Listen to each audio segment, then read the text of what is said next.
బైబిల్లో ఒక అద్భుతమైన క్యారెక్టర్, ద గ్రేట్ జోసెఫ్.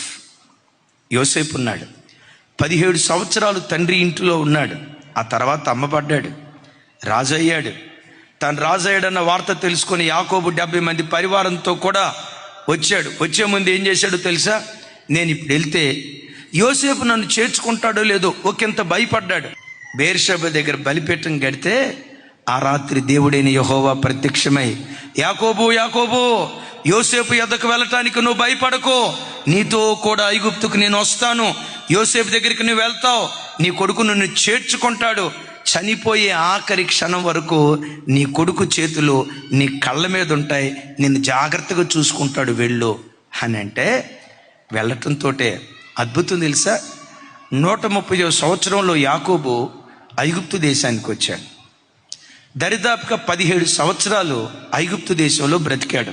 147వ సంవత్సరంలో చనిపోయాడు. ఏ సంవత్సరంలో అంటే ఐగుప్తు దేశంలో ఎన్ని సంవత్సరాలు బ్రతికాడు?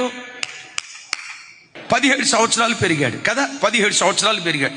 యోసేపు తన తండ్రి దగ్గర ఎంతకాలం పెరిగాడు చెప్పమంటారా? యోసేపు తన తండ్రి రుణం తీర్చుకున్నాడు. కన్న గర్భం రుణం తీర్చుకోండి. ఆ అమ్మని ఏడ్పించకండి, ఆ నాన్నని ఏడ్పించకండి, వాళ్ళకు గాయాలు కలుగు చేసేవారిగా ఎన్నడూ బ్రతకండి. అట్ దట్ సేమ్ టైం ఆ మంచి భర్తనిచ్చిన అత్తమామల్ని ఎన్నడూ ఏడ్పించకండి, ఆ మంచి భార్యనిచ్చిన అత్తమామలను ఎన్నడూ ఏడ్పించకండి. నువ్వు దయగలిగి బ్రతికితే నా దేవుడు అంటాడు, దయగల వారిపై నేను దయ చూపిస్తాను. ఈరోజు నీ తల్లిదండ్రుల పట్ల నువ్వు దయ చూపిస్తే విచిత్రం తెలుసా? నువ్వు దయ చూపిస్తున్న విధానం నీ పిల్లలు చూస్తారు. చూసి చూసి ఆటోమేటిక్గా వాళ్ళు నేర్చుకుంటారు.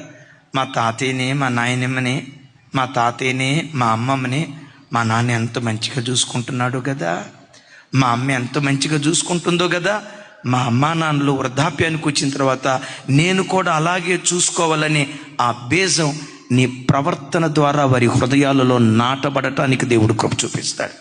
నువ్వు అత్తను పలకరించే విధానం, అత్తయ్య, అమ్మా అని పిలుస్తావే, రేపు నీ పిల్లలు కూడా నిన్ను అలా చూసుకునేటట్లుగా ఆ మనసును చిన్నతనంలోని దేవుడు పుట్టిస్తాడు. అట్లా కాకుండా ఈ మొసలిది సావనన్నా సావదు, దీంతో నేను ఏగలేకపోతున్నా అని అన్నావు అనుకో, ఈరోజు ఏది విత్తావో రేపు అదే కోసేటువంటి ప్రమాదం ఉంది. నేను ఎప్పుడు చెప్తా కదా, తల్లి నా వైపు చూడండి రా, ఈ 66 పుస్తకాలు మిక్సీలో వేసి దీని సారం బయటికి తీస్తే 2 అక్షరాల్లో ముడిపడి ఉంది. ఆ 2 అక్షరాలే ప్రేమ, ప్రేమ, ప్రేమ, ప్రేమ.